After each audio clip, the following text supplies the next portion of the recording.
Hello guys, আসসালামু আলাইকুম রহমতুল্লাহি বারাকাতু। আমরা আজকে রয়েছি টাঙ্গাইল সদর হাসপাতালের নতুন বিল্ডিংয়ের 9 তলায়, যেটা লিফটের 8 তলার মধ্যে পড়ে। 9 তলার বারান্দায় আমরা আছি। এখানে আমার এক চাচি ভর্তি, সেই জন্য আসা হয়েছে। তো আপনারা সবাই দোয়া করবেন উনি যেন তাড়াতাড়ি সুস্থ হয়ে ওঠেন। এবং যে কথা বলছিলাম, আমার ইউটিউব চ্যানেলে MDCMKH এই নামটা দেওয়া আছে। আপনারা নিজেরাও সবাই লাইক, কমেন্ট, শেয়ার এবং সাবস্ক্রাইব করবেন। অন্যকেও সাবস্ক্রাইব করার জন্য সুযোগ করে দিবেন। আর এখন যেটা দেখাবো আপনাদের, দেখেন সদর হাসপাতালের পুরাতন বিল্ডিং, যেটা ওই হালকা নীলের মতো দেখা যাইতেছে, ওটার ছাদে ভালো করে দেখুন ছোট ছোট চারা গাছ রোপণ হয়েছে। এই যে এই যে ছোট ছোট ছোট ছোট চারা গাছগুলো রোপণ হয়েছে। এই যে জায়গায় জায়গায় রোপণ হয়েছে, ছোট ছোট চারা গাছগুলো রোপণ হয়েছে। আমরা সবাই চাই যে বিল্ডিংগুলো পরিষ্কার পরিচ্ছন্ন থাকুক, রোগীরা যেন সুস্থ সবলভাবে এখান থেকে চিকিৎসা নিয়ে, ডাক্তারের পরামর্শ নিয়ে এখান থেকে সুস্থ সবলভাবে যেন বাসায় ফিরতে পারে। হসপিটালের খারাপ অবস্থা, হসপিটালের অবস্থা ভালো থাকে না বলে আজকালকার যুগে রোগীরা মারা যাচ্ছে। যত অসুখ নিয়ে বাসা থেকে আসে, তার চেয়ে বেশি অসুস্থ হয়ে পড়ছে। এই হাসপাতালের অবস্থাটা ঠিক থাকে না বলে আজকে রোগীদের চিকিৎসা ভালো মতো হয় না।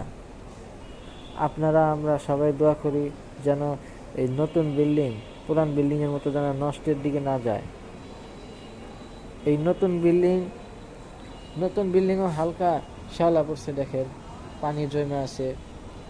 এই নতুন বিল্ডিংয়ে যেন খুব তাড়াতাড়ি পরিষ্কার হয়, যতটুকু শ্যাওলা পড়ছে এটাও যেন না থাকে, তাড়াতাড়ি যেন পরিষ্কার হয়। এখন ওই দেখেন হালকা ভাঙ্গাচোরা রাখছে, এটা যেন সরিয়ে ফেলে তাড়াতাড়ি। 2টা নৌকা জাতীয় কি যেন একটা রাখছে। দেখেন সামনে আবার কোদালিয়ার দিকে রাস্তা গেল ওইটা। আবার দেখেন ডিসি লেকের নদী। আমরা তো 8 তলায় রয়েছি, ভালো করে দেখাতে পারতেছি না। ডিসি লেকের নদীটা বেশ ভালোই বড় নদী, না এটা পুকুর। আপনারা যতটুকু দেখছেন ওই যে সামনে, ওখানে যা ঠেকছে, ওর পরে আর বাইরে নদী নাই। দেখেন এটা হচ্ছে পুরাতন গেট। আর এই রাস্তা দিয়ে ওই মাথায় নতুন গেট আছে একটা, নিচ দিয়ে গাড়িগুলো চলতেছে। এই ডিসি লেকে আপনাদের সবাইকে এই ডিসি লেকে বেড়াতে যাওয়ার জন্য আমন্ত্রণ রইল। এবং এই হাসপাতালে আমি এখন নিজ শরীরে নিজের পায়ে দাঁড়িয়ে আছি। এই হাসপাতালের সকল রোগীদের হয়ে আপনাদের কাছে বিনীত অনুরোধ করছি, আপনারা সবাই এই হাসপাতালের রোগীদের জন্য দোয়া করবেন, ওনারা যেন সবাই সুস্থ সবলভাবে বাড়ি ফিরতে পারে। তাদের যেন রোগী হয়ে বেশি দিন এখানে থাকতে না হয়। তো এখন আমার চাচি যেখানে ভর্তি আছে, এই যে গ্লাসের ভিতরে, মানে তো বাবুকে খাওয়াইতেছে। অত ভালো করে দেখাইতে গেলে অন্যরকম হয়। বাবুকে বুকের দুধ খাওয়াচ্ছে, তো সেজন্য অত ভালো করে দেখালাম না। এখন মেয়েদের ভিডিও কোথাও ছাড়তে হয় না, তবুও আপনাদের না দেখাইলে বুঝাইতে পারবো না, সেজন্য একটু দেখাইলাম।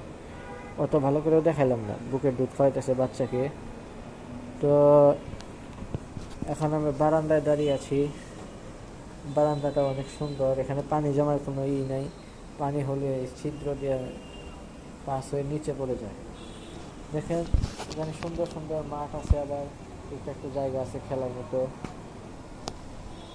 এই রাস্তা দিয়ে সামনে সোজা এগিয়ে গেলেই মেডিকেল কলেজ আছে, বর্তমান মানে আসল মেডিকেল কলেজ, যেটার মাঠে ফুটবল, ক্রিকেট বল, ব্যাডমিন্টন সকল ধরনের খেলা হয়। আর ওটা হচ্ছে আসল কলেজ, ওখানে ছাত্রী হোস্টেলও আছে, লেখাপড়াও শেখানো হয়। আর এই যে বারান্দায় আমরা দাঁড়িয়ে আছি, এই বিল্ডিংয়ে চিকিৎসা দেওয়া হয়, সেই জন্য এই বিল্ডিংয়ের নাম মেডিকেল কলেজ টাঙ্গাইল। আগে তো আওয়ামী লীগের শেখ হাসিনা নাম দেওয়া ছিল, এখন তো শেখ হাসিনার চল নেই, উনি এখন দেশে নেই, তাই ওনার নাম সব জায়গা থেকে মুছে দেওয়া হয়েছে। তো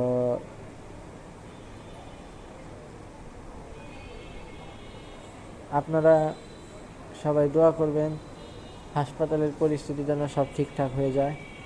আর আমার নিজেরও দেখে মনে হচ্ছে যে এটা আসলে ঢাকা শহর, বিল্ডিংয়ে বিল্ডিংয়ে ভর্তি, চতুর্দিকে বিল্ডিং। ঢাকা শহরেও এরকম বিল্ডিং অনেক দেখা যায়, ঢাকা শহরের তুলনায় এখানে কমই আছে। আসলে ঢাকা শহরে এই যে খালি দেখতেছেন না, এরকম খালি থাকতো না, বিল্ডিং আরো বেশি দেখা যেত, এত পরিমাণে বিল্ডিং। তো রাত্রি হয়ে গেছে, আকাশের অবস্থা ভালো নয়, যখন তখন বৃষ্টি আসতে পারে। দেখেন আবার হালকা হালকা কুয়াশা পড়ছে, শীতের মৌসুম চলে আসছে। আপনার আমার ভাপা পিঠা খাওয়ার সময় আসছে, চিতি পিঠা খাওয়ার সময় আসছে, এবং কি জ্যাকেট মাফলার গলায় গায়ে চাপিয়ে ঘোরাফেরা করতে মজাই আলাদা। আপনাদের সবাইকে আজকের মতো এইটুকুই বলে আমি এখান থেকে বিদায় নিচ্ছি। হাসপাতালের ভিডিওতে বেশি সময় বাড়াবো না। আগামীকাল শনিবার 5ই অক্টোবর 2024 আমার একটা পিকনিক আছে, আমি সেখানে যাব।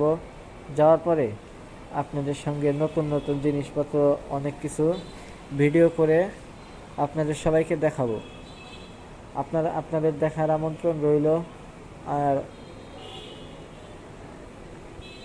আপনারা সবাই আমার ভিডিওতে লাইক, কমেন্ট, সাবস্ক্রাইব করবেন, অন্যকেও করার সুযোগ করে দেবেন। এই হাসপাতালের সকল রোগীদের হয়ে আপনাদের কাছে দোয়া চেয়ে এবং সবার সুস্থতা কামনা করে আশীর্বাদ নিয়ে আমি আজকের এই হাসপাতালের ভিডিও শেষ করছি। আসসালামু আলাইকুম ওয়া রাহমাতুল্লাহি ওয়া বারাকাতুহু।